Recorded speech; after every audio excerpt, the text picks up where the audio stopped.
এটা কি কালচার নাকি ইসলাম ধর্মের নিয়ম যে বিয়ের সময় কম বয়সী মেয়েদের বেশি পছন্দ করা হবে, অথবা কুমারী মেয়েদের পছন্দ করা হবে, কিংবা সুন্দরী মেয়েদের উপর খুব বেশি গুরুত্ব দেওয়া হবে?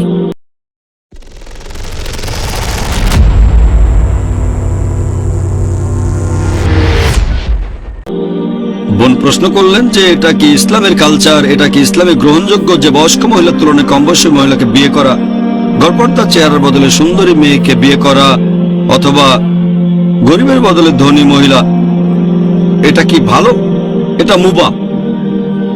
কারণ আপনি যদি মুহাম্মদ সাল্লাল্লাহু আলাইহি ওয়াসাল্লামের জীবনী পড়েন, নবীজি প্রথম যে মহিলাকে বিয়ে করেছিলেন খাদিজা রাদিয়াল্লাহু আনহা, তিনি নবীজির চেয়ে 15 বছরের বড় ছিলেন।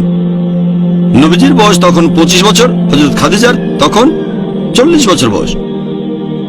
পরবর্তীতে তার মাত্র একজন স্ত্রী ছিলেন 50 বছর বয়স পর্যন্ত, যতদিন হযরত খাদিজা রাদিয়াল্লাহু আনহা বেঁচে ছিলেন। বিবি খাদিজা মারা যাওয়ার পর নবীজি আবার বিয়ে করেন। এরপর যখন বিয়ে করলেন তখন বিয়ে করলেন কম বয়সী, 36 বছর বয়স, 32 বছর বয়স ইত্যাদি। তবে এখানে যদি বয়সের কথা বলেন, দৃষ্টান্ত দেখতেই পাচ্ছেন প্রথম স্ত্রী 15 বছরের বড়, পরের স্ত্রীর বয়স কম। এখানে দেখতে পাচ্ছেন নবীজির প্রথম স্ত্রী হযরত খাদিজা রাদিয়াল্লাহু আনহা ছিলেন বিধবা, তার মানে কুমারী না। নবীজির স্ত্রীগণের মধ্যে মাত্র একজন ছিলেন কুমারী, আর কেউ কুমারী ছিলেন না।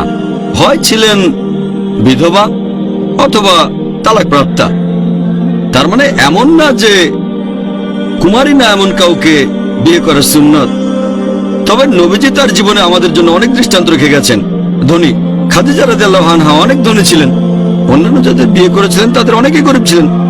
তাহলে নবীজি বিয়ে করেছেন ধনী মহিলাকে, বিয়ে করেছেন গরিব মহিলা, বয়স্ক মহিলা, কম বয়সী মহিলা, কুমারী, কুমারী না, অনেকে তালাকপ্রাপ্তা এবং বিধবাও ছিলেন। তাহলে দেখতে পাচ্ছেন এক সম্প্রদায় আমার মতে এটা মুবাহ, এটা আপনার ব্যক্তিগত পছন্দ। আমাদের নবীজি সাল্লাল্লাহু আলাইহি ওয়াসাল্লাম বলেছেন, এই কথা আগে বলেছি, এই হাদিসটা আছে সহিহ বুখারীতে 7 নম্বর খণ্ড, বুক অফ নিকাহ, 5090 নম্বর হাদিস, যে আমাদের নবীজি সাল্লাল্লাহু আলাইহি ওয়াসাল্লাম বলেছেন, যখন কেউ বিয়ে করে সে 4টা জিনিস দেখে: সৌন্দর্য, সম্পদ, আভিজাত্য এবং গুণ।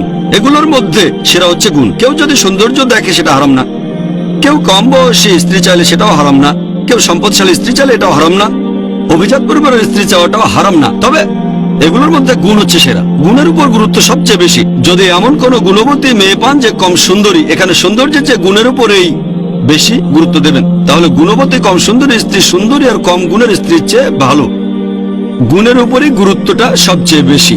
ইসলাম ধর্মে এগুলো ছাড়া অন্য মানদণ্ডের উপর গুরুত্ব দেওয়া হয়নি। আর গুণের গুরুত্বের কথা যদি বলতে হয়, এটা নিশ্চিত করে বলা যায়। আশা করি উত্তরটা পেয়েছেন।